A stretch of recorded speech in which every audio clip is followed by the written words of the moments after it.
Hi, good day everyone. Welcome back to the Educator's Journal. What I am going to share to you today is one of my outputs in the subject assessment of learning 2 under the instruction of Dr. Liza Marie Manoos. In one of my previous videos, we have discussed how do we create a portfolio, and as one of our academic requirements in this subject area, we have to create a portfolio of all our outputs in this subject. I have created this portfolio.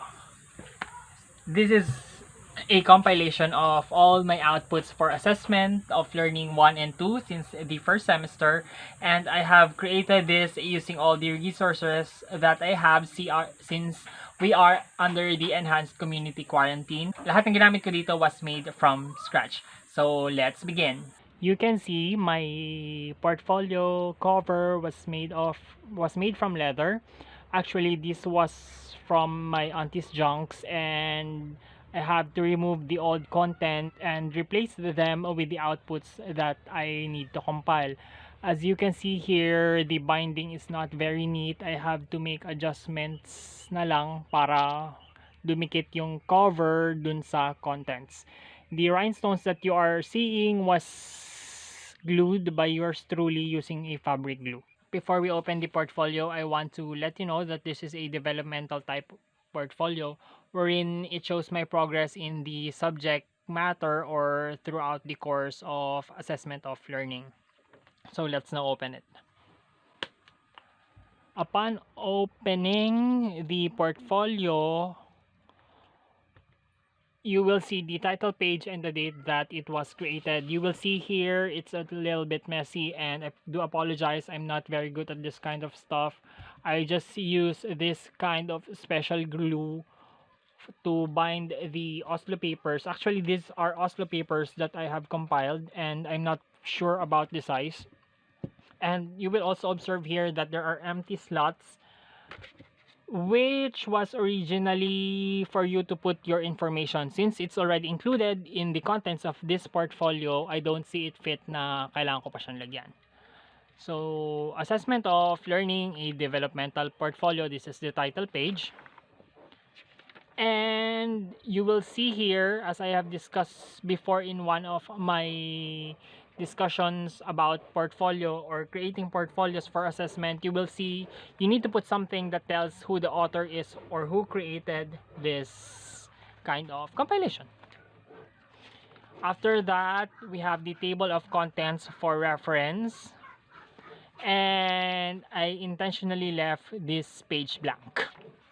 For the first page, you will see here a short introduction of what this portfolio is all about, what is the reference material that I have used in creating the outputs that I put in here, and also it says here that there are other items that was not included because I don't know, hindi ko na alam kung saan sila napunta, especially yung item validation and item analysis ko, yung computation.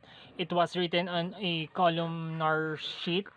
Hindi ko alam kung saan napunta. Anyway, if I have seen it, I will paste it here. Kaya lang, sa dulo na lang siguro. Also, makikita mo rin dito yung reference book na ginagamit namin. For the second page, you will see here the sample learning outcomes na pinasulat sa amin ni ma'am. And it was scored 9/10, which was graded last August 27, 2019.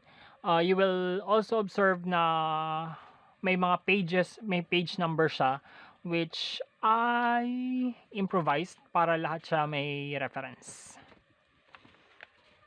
For the next page, you will see a sample of matching type of exam, and as you can observe, this is not your usual left and right column matching type of exam. However, when I asked Dr. Lisa if it's still the same thing, she said yes, and iba lang talaga yung approach. And I think much better, for me much better yung ganitong type rather than yung left and right column because mas na lalagay ko lahat ng description na gusto kong ilagay compared na limited ka lang sa 2 columns.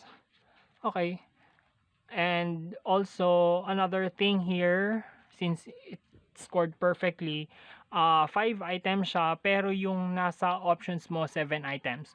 If you wanted to know how to write this type of examination, that would be for another subject. Next, for page 4, we have the essay type of exam. May corrections dito. I don't know if you can see it on the video. And at the same time, may comment na hindi ko daw nilagyan ng scores for each item.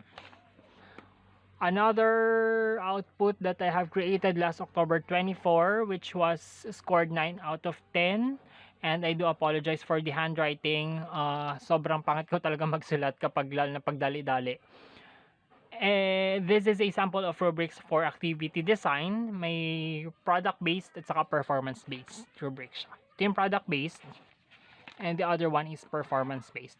And before we proceed, you will also notice na most of the contents na sinusulat ko in here is mostly math. I am expecting that when I take the board exam, ang ipapatake sa akin or I will be specialized for math since ang undergraduate ko ay engineering. For page 8, you will see here the table of specifications and you will notice that it was encoded rather than handwritten because during the time that I was writing this, I have a big event, parang may pageant yata ako noon, and I have to do things quickly. However, as you can see, it got a perfect score, 10 out of 10. Table of specifications followed by a sample alternate response type of exam. Mas kilala siya sa true or false. Wala siyang score. I don't know why. Next is we have multiple response type of examination, which is multiple choice. Mas kilala ng estudyante bilang multiple choice. May keto corrections na siya sa baba, pero I don't know kung nasan yung score. Ang alam ko, sabay-sabay ko itong pinasa, kaya siguro yung 10 out of 10 na din. For the sample of supply type of examination, you will see here, and wala rin siyang score. Ang dami niyang correction. Pinaayos ni ma'am yung directions. Kaya wala siguro siyang score. In here, you will see on page 12 that we have insights and keynotes of different types of examinations on or how do we create exams. I have this scanned from my notes so that I can use this as a reference. For page 13, meron tayong revised sample of supply type of examination wherein may score na siya 8 out of 10 kaya lang medyo may madumi rin kasi yung gawa. And hindi na siya ganun ka-complicated as dun sa previous kong ginawang sample type. For page 14, you will see here sample for psychomotor domain rubrics. Rubrics to for process and product. However, this was under the TechVoc track compared dun sa mga ginawa ko previously na under siya ng mathematics curriculum. Kasi medyo mahirap gumawa ng psychomotor, lalo na sa math, kasi most of the time that's cognitive, under cognitive domain. Mas nadadalian akong magsulat ng psychomotor kapag may or vocational yung subject. Also, we have here a sample for cognitive domain rubrics. For page 16, you will see here a sample of essay type of examination which was scored 10.5 over 11. As you can observe, hindi siya yung normal na essay type since I will be teaching mathematics or I am expecting to teach that subject. The essay type that I am creating involves solving of problems, creating your own figures, mostly nasa higher order thinking skills na siya. Next, we have the sample of product-oriented rubrics which was written last February 10, 2020 with a rating of 1.2. Hindi siya perfect score kasi may comment dito si ma'am na how would you rate a student who perfectly obtained this required score yet used illustration. Medyo may loopholes pa yung rubrics kong ginawa.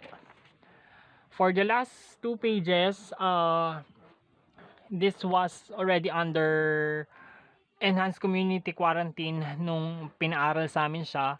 How do we create or how do we mark our students? For this one, I have used the template which was issued by the Department of Education for anong subject ba to? Methods of research. Iba yung nandito yung percent distribution niya. And all in all, may naglagay lang mga sample students. Kunyari may estudyante ka. This was for midterms and the last one would be for the finals. And that's it for this portfolio. And I hope that you will see kung paano ko siya diniscuss in the previous videos. Andito na lahat siya. Sama-sama ng lahat. Although may mga kulang talaga since hindi ko alam kung na-misplace ko yung dalawa kong outputs or hindi lang naibalik sa akin ng mga classmates ko. And that's it for today's video and I hope to see you guys soon.